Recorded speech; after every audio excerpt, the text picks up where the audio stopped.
Guys welcome back to our channel Kalakkan cinema. അപ്പൊ ഇന്നത്തെ വീഡിയോയിൽ നമ്മൾ നോക്കുന്നത് ആട് 3യുടെ പ്രീസെയിലും അതുപോലെ തന്നെ ആട് 3യുടെ എക്സ്പെക്ടേഷൻ ഒക്കെയാണ്. ഒന്നാം ഭാഗവും രണ്ടാം ഭാഗവും ഞാൻ തിയേറ്ററിൽ കണ്ടതായിരുന്നു. അപ്പൊ ഒന്നാം ഭാഗം കാണാൻ പോയപ്പോൾ ആടിന്റെ ട്രെയിലറോ ടീസറോ ഒന്നും കണ്ടിട്ടുണ്ടായിരുന്നില്ല. പോസ്റ്റർ കണ്ടിട്ട് ഫ്രണ്ട്സിന്റെ ഒപ്പം തിയേറ്ററിൽ പോയിക്കായിരുന്നു. അപ്പൊ തിയേറ്ററിലുള്ളവർ പറഞ്ഞ് ഒരു 5-6 പേരും കൂടി വന്നാലേ ഷോ തുടങ്ങുള്ളൂ എന്നായിരുന്നു പറഞ്ഞിരുന്നത്. എന്നാലും ഷോ ഒക്കെ തുടങ്ങിയിരുന്നു. ഏകദേശം ഒരു 20-25 പേരൊക്കെ വന്നിട്ടുണ്ടായിരുന്നു.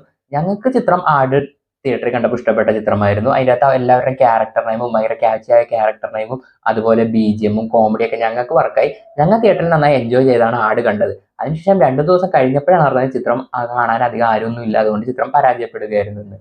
ഞങ്ങൾ തിയേറ്ററിൽ കണ്ട പ്രശ്നമായിരുന്നില്ല ഏഷ്യാനെറ്റിലും അതുപോലെ തന്നെ OTT-യിലൊക്കെ വന്നപ്പോൾ. തിയേറ്ററിൽ കണ്ടപ്പോൾ ഉണ്ടായ ഒരുപാട് സീൻ കട്ട് ചെയ്തിരുന്നു. തിയേറ്ററിൽ രഞ്ജി പണിക്കറും അതുപോലെ തന്നെ ജയസൂര്യയും ജില്ലയിൽ വിജയും മോഹൻലാലും വരുന്ന പോലെയൊക്കെ ഒരുപാട് സീക്വൻസുകൾ ഉണ്ടായിരുന്നു. അതുപോലെ തന്നെ Indiran arts and sports club എന്ന് പറഞ്ഞ ഒരു ക്ലബിന്റെ മുമ്പിൽ കുറച്ച് സീക്വൻസ് ഒക്കെ ഉണ്ടായിരുന്നു. അതൊന്നും പക്ഷേ OTT-യിൽ വന്ന പ്രിന്റിലും TV-യിൽ വന്ന പ്രിന്റിലും ഉണ്ടായിരുന്നില്ല. അതൊക്കെ കട്ട് ചെയ്തിരുന്നു.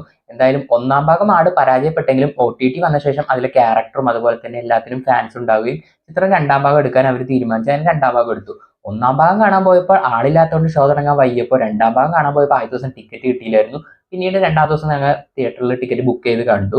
അങ്ങനെ ഒന്നാം ഭാഗമാണോ രണ്ടാം ഭാഗമാണ് ഇഷ്ടപ്പെട്ടതെന്ന് വെച്ചാൽ എനിക്ക് ഒന്നാം ഭാഗമാണ് കൂടുതൽ ഇഷ്ടപ്പെട്ടത്. ഒന്നാം ഭാഗത്തിന് അത്രയും കോമഡി ഒന്നും രണ്ടാം ഭാഗത്ത് ഉണ്ടായിരുന്നില്ല. പക്ഷെ ഒന്നാം ഭാഗത്തിനേക്കാൾ ബോക്സ് ഓഫീസിൽ നല്ല കളക്ഷൻ നേടി രണ്ടാം ഭാഗം ബോക്സ് ഓഫീസിൽ വിജയമായിരിക്കുകയാണ്. അപ്പോൾ 9 വർഷങ്ങൾക്ക് ശേഷമാണ് ആട് 3 വരുന്നത്. ആട് 3 തുടങ്ങിയപ്പോൾ ഒരു എക്സൈറ്റ്മെന്റ് ഒക്കെ ഉണ്ടായിരുന്നെങ്കിലും അതിന്റെ ട്രെയിലറും അപ്ഡേറ്റ് ഒക്കെ വന്നപ്പോൾ ആ എക്സൈറ്റ്മെന്റ് ഒന്ന് കുറഞ്ഞിട്ടുണ്ട്.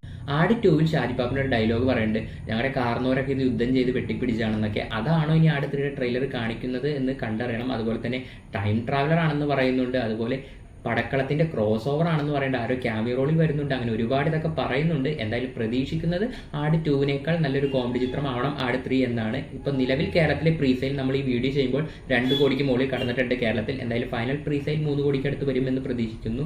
നാളെ പോസിറ്റീവ് വരികയാണെങ്കിൽ കേരളത്തിൽ നിന്നും ഒരു 6 കോടി 7 കോടിയൊക്കെ നേടുന്നതായിരിക്കും.